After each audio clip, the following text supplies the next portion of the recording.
Journey into space. The BBC presents Jet Morgan in The World in Peril.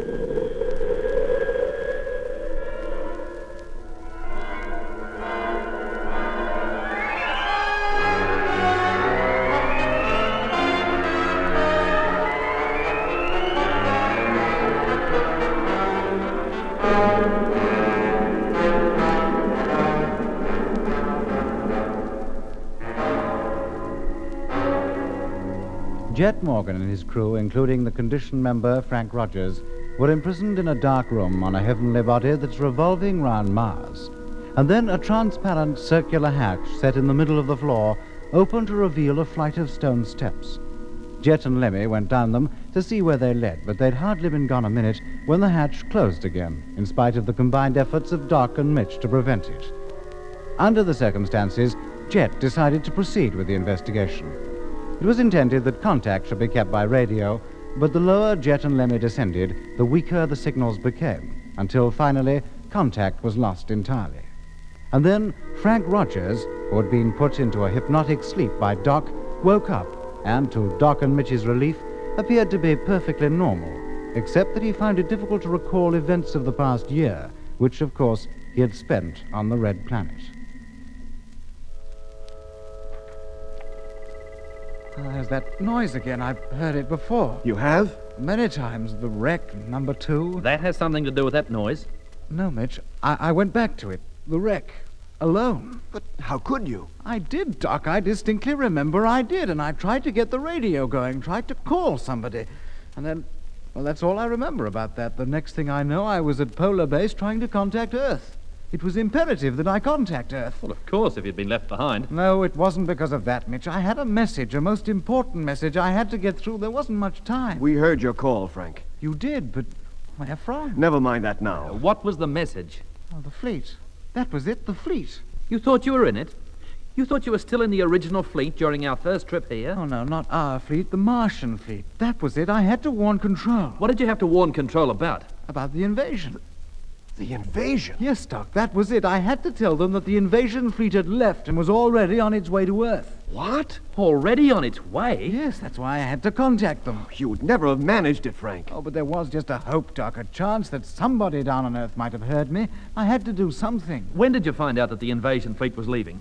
Well, I don't know. All I remember now is that I knew it was leaving and that I had to warn somebody. You have no recollection of anything that happened to you while you were conditioned? Conditioned? Me? Yes, Frank. Since we last saw you, we have been back to Earth and returned to Mars for the second time. Except, so far as we know, we're not on Mars anymore. Oh, now, wait a minute. You're getting me all confused. I'll explain everything later, Frank. Right now, you must tell us all you know about the invasion, the date the fleet left, everything. But I don't know anything more. Frank, what do you remember? I remember landing on Mars, the land trucks, number 2 crashing. That was a year ago. And then I remember being in number 2, trying to contact Earth. How did you come by that information regarding the Martian fleet leaving for Earth? I don't know. I only know it's the one thing that's uppermost in my mind. Okay, Frank.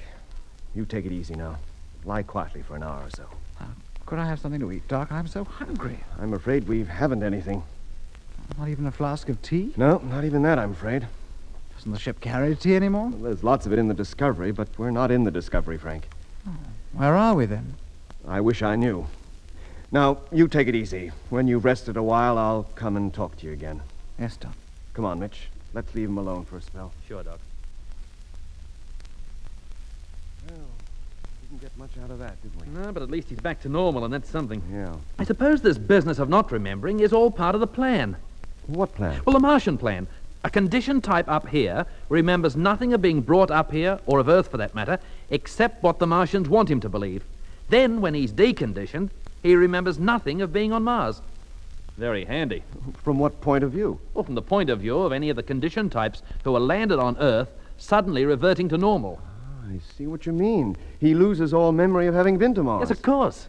And how would he account for the years he's been away? Well, loss of memory. You read such things in newspapers often. Man missing from home, turns up again a few years later, doesn't know where he's been or what he's been doing meanwhile. Years of his life gone just like that. And all the time, he may have been on Mars. Well, why not? That's the safeguard. Any spies, fifth column, call them what you will, landed on Earth, will carry out their orders to a T so long as they remain conditioned. But if the conditioning should leave them, it's no matter. They'd never remember they'd ever been on Mars, so they could never be a danger. Yes, but if they went back, it would be a different story. What chance is there of that? Oh, I doubt very much if any of them ever make a trip twice. There goes that music again. I wonder why we keep hearing it. And I wonder what's happened to Jet and Lemmy. They haven't returned. Hey, Doc! It's Frank. He's sitting up. Coming, Frank. That noise. Oh, what about it? Well, it's, Well, I've heard it before. so you said, but can you remember where? Yes, I can. It's all rather vague, but Go on. it reminds me of a huge control room. Where? I don't know, but lots of other men were there, dozens of them. We were all seated at control desks, that's right. What were you controlling? I can't remember. Orders were given, and we manipulated the controls accordingly. And something I was handling always produced that kind of noise. Was it a ship, Frank? A sphere, maybe? A sphere? A Martian sphere. Remember the kind you saw on top of the pyramid in the canal out in the Argia Desert? Oh, no, not exactly. I seem to remember a sphere of some kind, though, but a huge one. It needed a whole army of men to run it. We even lived in it. Wow, then it must have been a size. Doc, let me get up. Sure, go ahead. I want to look around. Wait, is this place familiar to you? It was in a place like this that we slept when we weren't on duty. Frank, have a good look round. Maybe the sight of a few more familiar objects will bring a few more things back to you. Yes, they're beginning to come back. That hatch, it leads downstairs, doesn't it? Yes, that's right. Yeah, but it's shut tight. It won't open. Jet and Lemmy went down there just before it closed. We've heard nothing from them since. And that astrodome up there, does it give you a clear view of what's outside? Yeah, too right it does. Is it barren out there? Yes, it is. Just like the Earth's moon, only a lot rougher and on a smaller scale? Yes. An asteroid. What? An asteroid, that's what we're on. But what would we be doing on an asteroid? Well, the Martians control them, live in them. Live in them? That's why you never see a Martian on Mars. They hardly ever set foot on the place. They spend most of their time between here and Jupiter in the asteroidal belt. But how can they possibly live on asteroids? They don't live on them, Mitch. They live in them. You mean under this floor, somewhere at the bottom of those stairs, is a Martian? Almost certainly. And what about the Earthmen aboard? What do they do? They're the crew. Crew? Look, you talk as though this is a ship. It is, Mitch, a great spaceship. The Martians can propel these things through space. Of course. Yes, they can, Mitch. Don't you remember? Jet and Lemmy saw exactly the kind of thing Frank's describing hovering over the Earth. Great spaceship carriers carrying spheres which landed on Earth, dropped a number of personnel, and then returned to the mothership again. Well, I know nothing about that, Doc. Yeah, but you were on one. Or so you think. Yes, but I don't remember ever going anywhere near Earth. No, it's not likely they'd let you know if you did. Did you ever know where you went, Frank? I can't say I did, Doc. I did my turn of duty at the panel and slept in a place rather like this. That's all I remember clearly. Well, you have a good look around here. See if you were reminded of anything else. Yes, Doc. Right away. Martians living on asteroids. Do you think there are any on this one? Who knows? How can we even be sure Frank's got his facts straight? Well, they seem to line up all right. He knew what the scenery outside looked like without even a glance out of that astro hatch. Yeah, but look, what about Jet and Lemmy? Yes, you don't have to remind me. It must be a couple of hours now since they started down those steps. Have they met any Martians? And if they have, what's become of them? Jet and Lemmy, I mean. I hate to think, Mitch.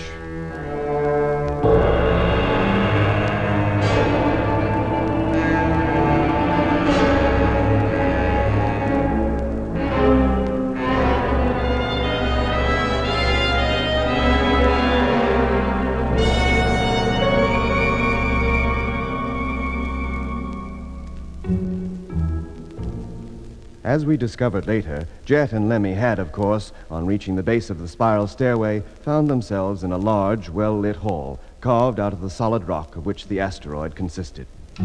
At the far end of the cave-like structure was a long corridor.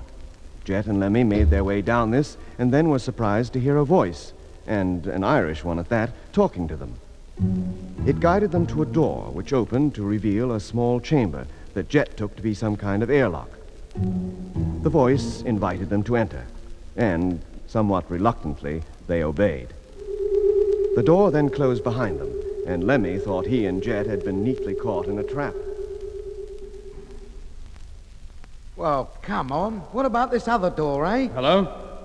Hello? Hell, what did I tell you? He has got us. We should never have... Oh, something's happening. Then he was speaking the truth. But who is he? When that door opens, we shall find out. Come on in. Make yourselves to home. Come on, Lemmy. But where's the geezer? I thought he would be here. Perhaps he is, but we won't meet him by hanging back now. Come on. Be careful, mate. He's probably behind the door, waiting to hit us over the head. No. That's an unkind thing to say about me. It wouldn't even hurt a fly. Blimey, mate, you scared the life out of me. Are you the same man who was talking to us outside? I am, to be sure, and it's a pleasure indeed to meet you face to face, Captain Morgan. Well, thank you, but who are you? I told you, Flynn. Paddy Flynn. We know that, mate. But what are you doing here? Now, that's an odd question to ask a man. What are any Earthmen doing up here? But you're not conditioned. Or are you? I have a strong mind, Captain. The Martians did their best, but I laughed at them. Paddy Flynn has a will of his own. Nobody conditions him. And what are you doing on this asteroid? This is a Martian asteroid, isn't it? Oh, it is, to be sure. Or perhaps I should say it was. The Martians think they control it, but they don't. Well, who does? Well, there's two of us, Jack Evans and myself. Two of you, is that all? There can't be much to control. Oh, but there is. All manner of things, the like of which you never saw. There's the main control room for a start. The flight, speed, and course of this vessel is controlled from there. This is a great ship, you mean? Oh, of course. And does it carry a fleet of spheres like those we saw on the Martian surface? Yes. And does this asteroid ever approach close to the Earth? Oh, it never has yet, but it soon will. Eh? Number 734 is only one of a whole fleet of asteroids, all bound for Earth. What? Yes, the invasion fleet. Jack and me wanted to go back to Earth too. That's why we're aboard. This is the only chance we'll ever have to go back home. Look, Mr. Flynn. Me friends call me Paddy. Look, Paddy, you better tell us the whole story from the beginning. Oh, it'll take time. I thought you said you were hungry. We are, mate. I'm starving. Then I'll explain everything while you're eating. Now, are Doc, Mitch, and Frank Rogers awake yet? Of course they are. Doc and Mitch, anyway. Then why didn't they come down with you? Well, first, because none of us had a clue where those steps led to or what we'd find at the bottom of them. Ah, yes. And second, Frank Rogers is conditioned. Doc wouldn't leave him. Ah, sad thing about Rogers. And such a nice fellow, too. Oh, you know him then? I had to teach him a thing or two. He was trained as an asteroid crewman Oh, where? at the city of Lacus Solus. That's the central training school. All personnel brought up from Earth spend a considerable time there before they're allocated to a regular trade, you might call it. Trade? How many trades are there? Oh, hundreds. Engineers, farmers, builders. And who do they work for? The Martians, of course. I thought you knew that already. But who are the Martians? Oh, What do you mean, oh? if I knew, I'd be glad to tell you. But I will tell you this. Eh? There's one on this asteroid. Where? I can't talk about it here. Well, why not? Well, you'll have to kind of trust me. Now, about the rest of your party up there in the sleeping quarters, are you quite sure they're awake? Of course we are, except for Rogers. He was asleep when we left, but he may well have woken up since. Ah, well, it doesn't matter. Doc and Mitch can carry him down. He doesn't weigh much. What do we do? Go back there and get them? Oh, you needn't go to that bother. I'll get them down myself. Oh, how? I'll talk to them. Tell them to come down. Why didn't you talk to us when we were up there? Oh, I intended to, Captain. But Jack and me have a lot to do. I had to leave this place and go to another part of the ship. So I just opened up the hatch up there and hoped you'd come down of your own accord, like. As soon as we did, the hatch closed. Ah, yes, it does that. There are times on this ship when all hatches have to be closed. A safety precaution so that atmosphere cannot escape. But an audible warning is always given a few minutes before. Is that what all that row was? A noise like a scream. Yeah, it frightened the life out of us. Oh, that was it.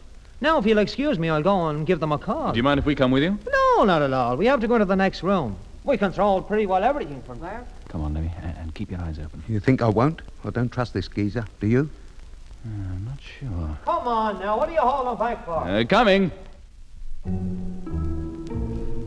You can imagine the surprise of Mitch, Frank, and myself when, from out of nowhere, as it were, came first the voice of Paddy Flynn and then the voices of Jet and Lemmy, telling us to leave the sleeping quarters and make our way down the steps to where they all were. When we protested that we had no idea how to open the hatch, it was opened for us. On Jet's instructions, we took our suits with us and made the descent down the long spiral stairway, passed through the great hall and down the long passage until we reached the door behind which we were to find our crewmates. Frank, who had undoubtedly been on this or a similar asteroid before, now began to remember a great deal. He had, it seemed, spent some time, while in a conditioned state, inside one of the huge, controllable pieces of flying rock. By the time we had joined Jet and Lemmy in the anteroom, where a meal had been laid out for each of us, Frank's recollections of the period he had spent on the asteroid were flooding back. Yes, I remember it all now. This isn't just an asteroid, it's a flying city. I should think up to 100 or so people live on it. 150. All of them conditioned types, trained to man the thing, manipulate the controls according to received orders.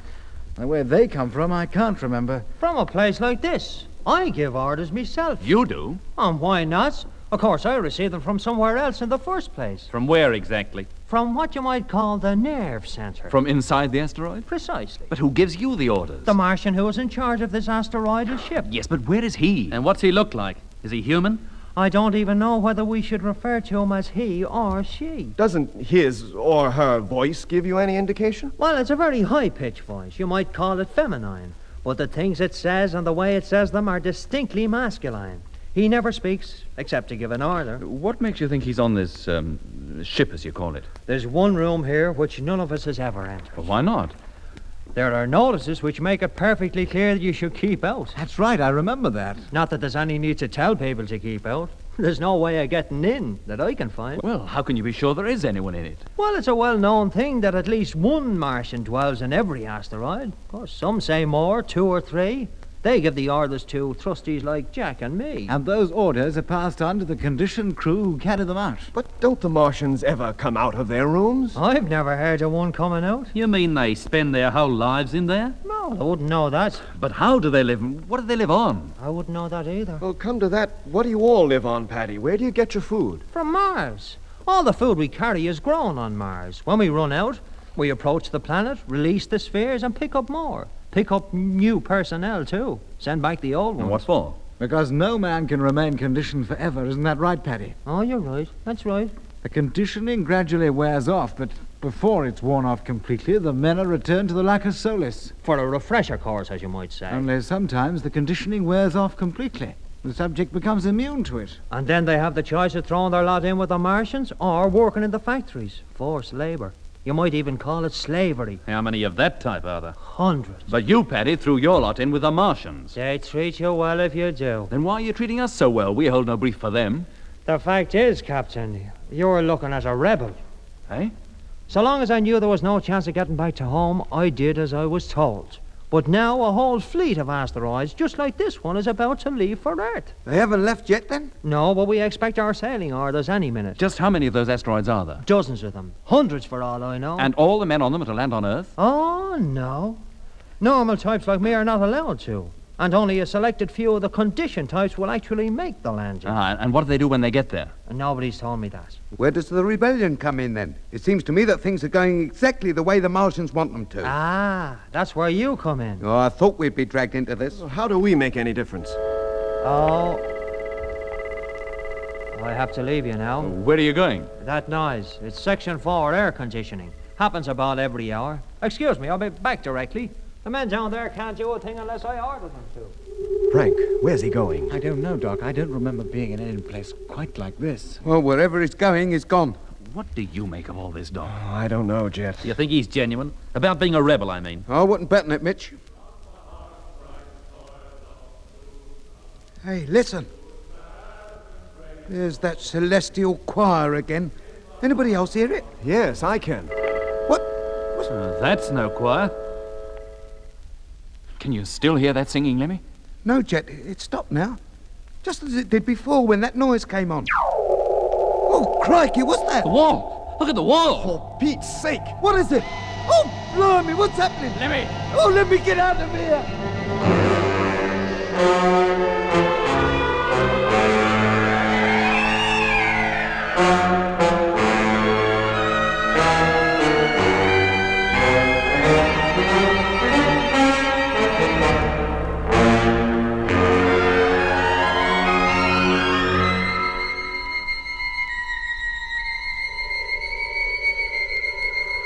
What's happening to the wall?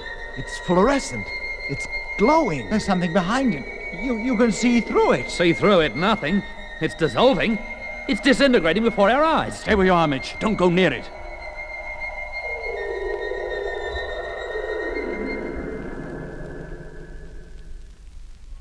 Good grief. It's completely gone now. The whole wall's just disappeared. What's that beyond? Looks like a vast control room. And all those blokes in boiler suits sitting at those tables. Who are they? Not so loud, Lemmy. Don't attract their attention. What difference does it make? It only needs one of them to look this way and they'll see us. Frank, does this place mean anything to you? Yes, Doc, it does. What is it, Frank? I used to be in a place just like it. I wore a suit just like the ones those fellows are wearing. But what are they doing? Blimey, look! Look! One of them's coming over here. All right, stay where you are. Don't move.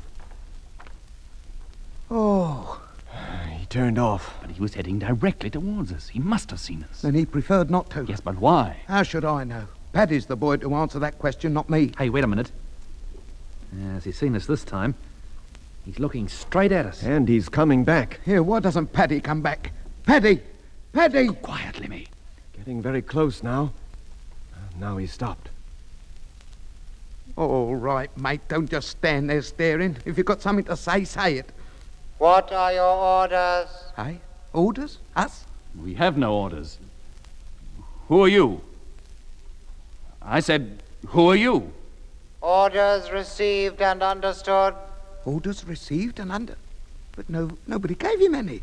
Now he's turned round and is walking back. Is it him that's crazy, or is it us? Wait, you! Hey, you! What is going on? He must be stone deaf as well. Either that or he chose to ignore us. I'm not sure he even saw us. But how could he miss us, Doc? He looked straight at us. Then why didn't he come any closer? And who did he get the orders from? He certainly behaved as though he received some from somebody. Yeah, well, why don't we go out there? Eh? If we walked up to that fellow and tapped him on the shoulder, he'd have to take notice of us, wouldn't he? And then? Yes, come on. Yeah, and what happens if the wall reappears once we're on the other side of it? We needn't all go through. We'll go as far as where the wall should be, and then Mitch and I'll carry on. The rest of you stay on this side of it. But if they don't want to be sociable, why bother? Oh, come on, Lemmy, and stop arguing. Oh, what's up? There is a wall here. What? Yes, Doc. Absolutely solid, but invisible. Feel it. Go on, feel it with your hand. Land sakes, there is, too. An invisible wall? It's not a wall. It's a giant televiewer screen, three-dimensional. Oh, it's so realistic, it completely fooled us. And who was that foreman or whatever he is talking to? He was looking straight at us. He was looking at the camera that picked up his picture. That made him appear to look at us. Look out, we're off again. The picture's fading. Stand back, Lemmy. Keep clear.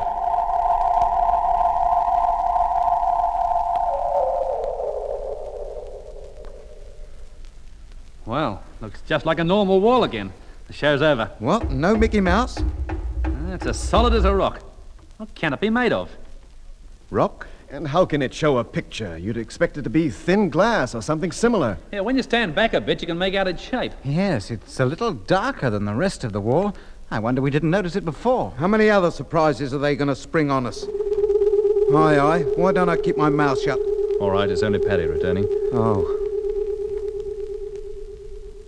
Sorry for the interruption, gentlemen, but certain things have to be attended to. You know how it is. I wish we did know how it is. The next time you play any of those Wizards of Oz tricks on us, you might warn us. The Wizard of which? What Lemmy is trying to say, Paddy, is that the moment you left the room, the wall over there disappeared, and a three-dimensional picture took its place. Oh, that. That's quite normal. Just a televiewer, that's all. With a three-dimensional screen the size of a wall. I thought televiewers were common things on Earth, and that you even carry them in your own ship, the Discovery. Well, we do, but the main televiewer is only 3 foot square, and it gives a flat picture. Well, that surprised me, I must say. I understood that during the last few years, great scientific progress had been made down on Earth. That depends on what you mean by few.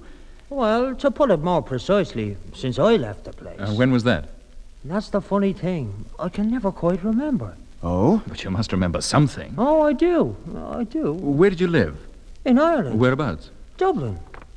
You don't seem too sure. If you'd spent as long drifting around the solar system in this asteroid as I have, you wouldn't be sure either. But you must remember something of your life on Earth, Paddy. Oh, yes. When I lie in bed, I remember. Though sometimes I can't be sure if I'm remembering or dreaming. Well, what do you dream? Of green hills. Green is such a wonderful colour, and there's no green on Mars. Is that how you remember Dublin? As green hills? Quiet, Lemmy. He'll be saying he was picking flowers in Piccadilly Circus next. Paddy, Can you recall anything else? The railroad. Which railroad? The one I was helping to build, of course. There was hundreds of us. Where were you building this railroad? That I can't remember. But we lived in a special train. As the track got longer, the train moved up. We always lived at end of track. I was a grading supervisor. What kind of equipment were you using? Picks and shovels and dynamite. No bulldozers? I was a railroad builder, not a farmer. He's never heard of a bulldozer. And you'd never seen a televiewer before you left Earth. Isn't that right, Paddy? I don't think so. Paddy, this railroad you were building, did it run through good, green country of the kind you dream about? Oh, no. Well, was it barren, unpopulated? No towns, just rolling, undulating country, virtually without trees? Yes, I think it was. But I can't be sure. It certainly wasn't green. And the machines that pulled the trains, what did you call those? The locomotives, you mean? Driven by steam? Of course, how else? Tell me, Paddy, would you know what a diesel engine was? No, I never heard of one of them. Ever heard of a helicopter? No, Atomic power?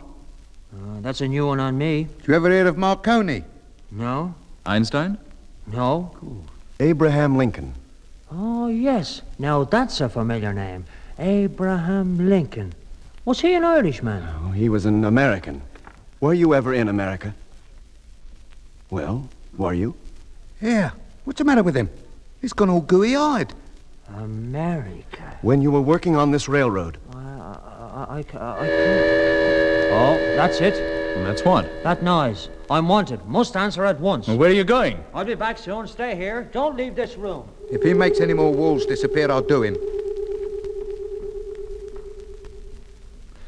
Well, what do you make of him, Doc? Do you think he really remembers anything about Earth? Yes, he does. But he's talking of a time so long ago, it's a wonder he remembers anything at all. How do you mean? I believe he was working on a railroad, but in the States. Why?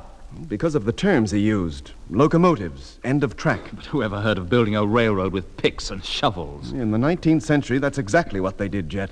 They practically used their bare hands. So all his memories of Earth date back 100 years or more? Exactly. Oh, blimey. You mean he's been up here all that time? Yes. We'll be meeting Cleopatra next. But he's hoping to go back to Earth. He'll never make it, Mitch. You know what will happen the moment he sets foot on Earth.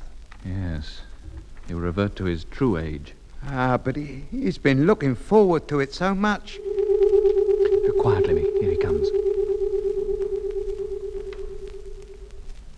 It's come at last. What? The orders to join the main fleet. We're going back to Earth. We're going home. Oh, no.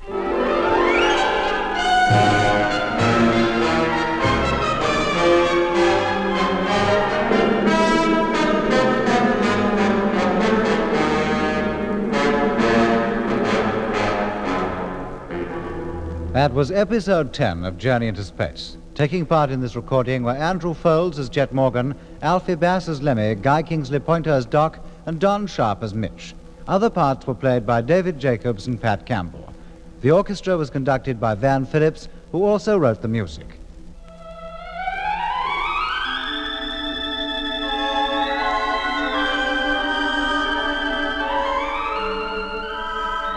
Journey into Space was written and produced for the BBC by Charles Chilton.